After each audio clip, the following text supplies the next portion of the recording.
A major reason for owning a rental property is the tax advantages, but many don't end up utilizing the advantages because they get lost in the details. As a real estate investor, you need to make sure you are taking advantage of all of the benefits. The advantages are the deductions and expenses that come with your rental. In this podcast, we'll cover 5 important tax tips that will help make this tax season your most relaxed tax season yet. Stay tuned and we'll get started in just a minute. Hi everybody, my name is Chris and I want to thank you for joining us for another value-packed TenantCloud podcast. If you want to be a more informed, better educated, and successful landlord, then stay tuned. With over a decade of property management experience, we bring you short and sweet, bite-sized pieces of incredibly valuable property management tidbits in 15 minutes or less.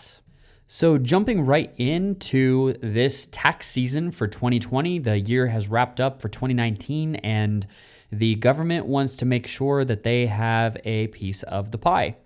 So that is the time that all of us get to do our lovely taxes for the year. Get excited. So we are going to be focusing a little bit on taxes and tax tips and just helpful information over the next few weeks leading into the really intense tax season leading up to April 15th. In case you did not know, April 15th is a tax deadline.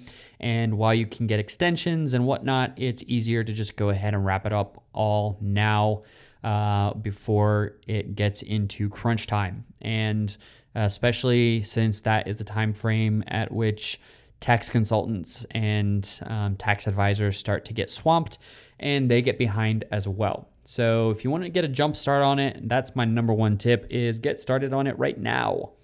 That's actually not one of my top 5 things. So top 5 things are 1, get a software application that helps you track costs and save receipts. Now, if you did not do this for 2019, then I highly recommend that you do it for 2020 for sure. It will make your life a lot easier. And how so? Well, for instance, in TenantCloud, it comes with a full accounting side of the software that helps to track your income and expenses. And it tracks things for your management company, it tracks things on the property level. And so it just makes life a lot easier. And you can actually print off a report, a tax prep report at the end of the year that has pretty much all of the relevant information that you'll need to bring to a tax advisor or tax consultant, or if you're a DIY tax person, if that's your thing. This report, the tax prep report, pretty much has all of the information that you'll need to close out your taxes for the 2019 year. And it does it throughout the year. So as you have income and expenses coming in and going out, you have the opportunity to just log all of that in TenantCloud, and it automatically categorizes it according to the correct categories that you set. When you print off the tax prep report, it reads like a book.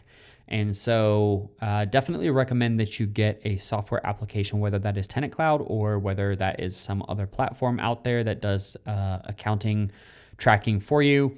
The bottom line is you want to make sure that you are tracking those expenses and that income and saving receipts, which you can do in TenantCloud. You can upload it to your invoices throughout the year so that at the end of the year, all you have to do is click a few buttons and print off a report. Boom, done.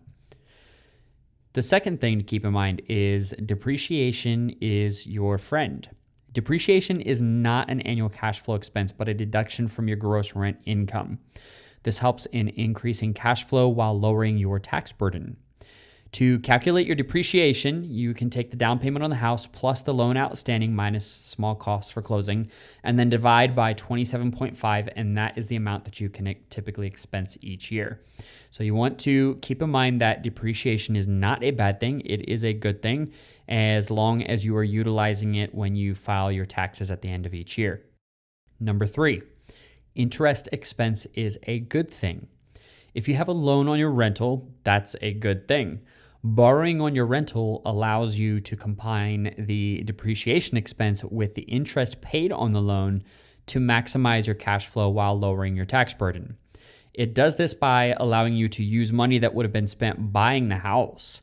It also allows renters to make rental payments, of which are used to pay down your rental house while it appreciates in value. So again, number 2 was depreciation is your friend, and number 3 is interest expense is a good thing. Number 4, utilize the expense of your car deduction. Your car can be a great value in your rental business. Obviously, you have to drive your car a lot if you are managing your own rentals, and oftentimes it is going to be for business purposes. For instance, if you drive your car to get any supplies for your rental, you show your property to a prospective tenant, you look at a maintenance request, and anytime you're driving somewhere for your rental, it can typically be deducted from your rental income. And the current allowable deduction is, I believe, 0.575 cents per mile, or 57 cents per mile roughly, which allows for gas, wear and tear, car washes, etc. So you might want to check out the laws that surround your deductions for your car for business expenses, and take a look at whether or not you are eligible for that. And now there are some pretty cool apps out there. I think one of them was like Mile IQ or something like that, that automatically track your mileage for you. And then you can go ahead and log those in to TenantCloud along if you want to keep it with like notes on when you went to go buy something from Home Depot or something. You can put it in the notes, and you can upload the receipt. You can upload any documentation that is connected to that deduction. Number 5, the obvious one, office expenses and other costs. If you use a cloud-based software for managing a rental, such as TenantCloud, then things like your phone expense, because we have a mobile app, your phone plan, your home internet, your laptop, all of those things are potentially expenses that can be portioned to a rental expense. Other materials and supplies that are used for the rental can also be expensed. Educational expenses, also travel expenses, food and entertainment up to 50% if you went to a seminar or anything in relation to being a landlord. All of those things are potentially deductions for expenses related to the property management business. So keep in mind all of these things. Some of these may have been common sense, some of these may be new to you, but these are all things that you need to pay attention to when it comes to the end of the year and filing your taxes for your business. And being a landlord comes with ups and downs, but tax season does not have to get you down. It can be very simple, actually, if you are tracking these things throughout the year and you're using a system that allows you to automate a lot of the manual part of filing your taxes at the end of every year. And so keeping track of those things in TenantCloud is a good start, and it's a good place to keep it. It's cloud-based. You can access it from anywhere. It comes with the mobile app, and you really can click a few buttons and download the tax prep report, and you pretty much have all of the information you need at your fingertips to be able to file your taxes for that year. So as always, we appreciate you taking the time to listen to this podcast. I know that a few of our other podcasts over the past few probably weeks or months have been a little bit longer than 15 minutes, but they have been packed with information that we hope has provided you with value. This one we wanted to keep short and sweet.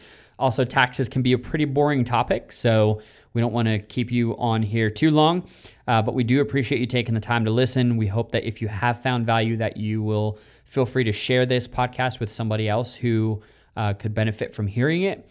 And also feel free to go on to Apple Podcasts and give us a review on there, or Google Podcasts and write us a review. We would love to get your feedback on the show. It also helps other people to find our podcast as well, and for information that they're looking for in relation to property management and DIY landlording. And we hope that you join us next week for our next podcast. And it will not be on taxes, but we look forward to talking with you next week, and we'll talk to you next time.